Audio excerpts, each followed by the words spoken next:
My name is Aaron and I love drinking coffee, but it turns out 10 cups of coffee a day can have long-term effects on the body. So I've been to the doctors for a checkup and now I'm going to give it up for a month. The first 4 days was hard, not including the headaches and the tiredness, but the fact that I haven't even done a poo yet. This is insane. Craving a coffee so bad. But I haven't been to the toilet in 4 days. It's starting to concern me. Might have to go to the chemist and get something for that.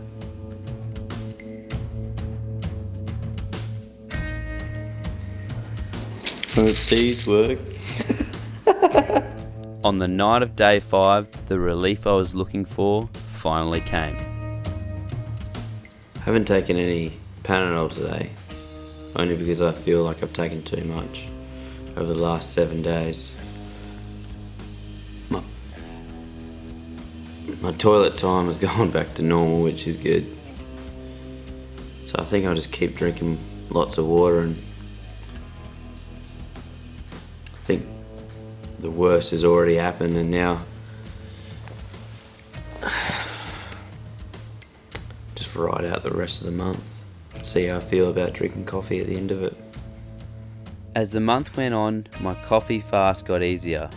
By the end of week 1, I was feeling half human again. By week 2, the headaches had completely gone. So, it's day 14. I've officially done 2 weeks. I feel pretty good. The last 2 weeks of my fast, I couldn't believe I even had a problem in the first place.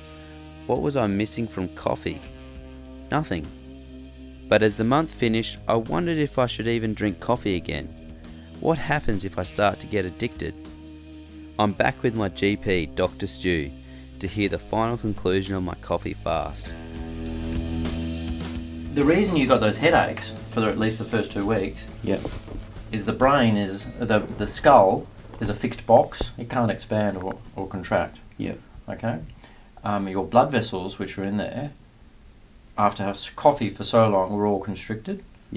Once you stop that coffee, they vasodilate, and in fact they probably get a rebound vasodilation, so they go back to oversize, but they're in a fixed box.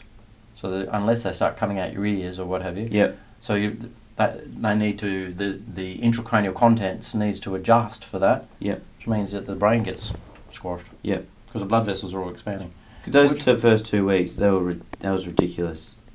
And that's why, especially in the first week, like at the end of the first week, I was lying in bed trying to sleep and I was nauseous. It's like my head was... Any vomits? Vomiting? No, but I was just like, it was like I was there, I was ready to vomit, but I didn't. Okay, you were tired and grumpy, and you were flat. Was there any other effects that you noticed? Besides the first 5 days of not pooing. Really? Absolutely, I had to go to the chemist. So you were tired, grumpy, and full of shit. Yeah, absolutely. It's just another example of another part of your body that was dependent on that daily level of drug intake. And as soon as you stopped that drug intake, the bowel just went to sleep and said, no, that's it, I'm out. I haven't had my morning coffee, I can't do what I'm supposed to do. And so bowel went on strike. Fortunately, you didn't end up with an obstruction, and we didn't have to disimpact you from the rear end. But the fact that I went 5 days and then I still had to take a laxative to get it out. The question only you can answer is, if you decide to go for the caffeine, will you be able to hold it at something reasonable, which would be less than 4 coffees a day? Basically, because I'm a fit 27-year-old, the results didn't really show that much either way. But again, Dr. Stu concluded that 10 cups of coffee a day would eventually lead to poor health for me later down the track. Well, 1 month done, completed.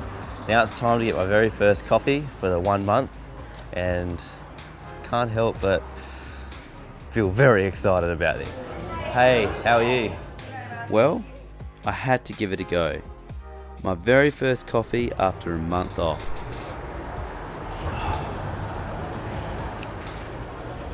Damn, that's really good. That is really good. 2 or 3 coffees a day is healthy. the fact that I'm relying on it and I have to have it, surely that comes into play, like that it can't be good for you. So if I can have 1 or 2 cups a day and settle for that and not get carried away and not rely on it, I think that's where I'll be standing pretty good. Me and coffee, we can have a good relationship. But if I get to a point where I'm using it every day because I need to, I think that's where I got a problem. I admit I had a problem. But now I've solved that problem and I'm going to maintain a healthy relationship with my cup of coffee. So here's to you, coffee. After doing this experiment on my body and seeing the effects, it's helped me to realise that addictions come in all shapes and sizes. For myself, it was 7 cups too many. I hope that the future me, maybe 50 or 60-year-old Aaron, will thank me for it.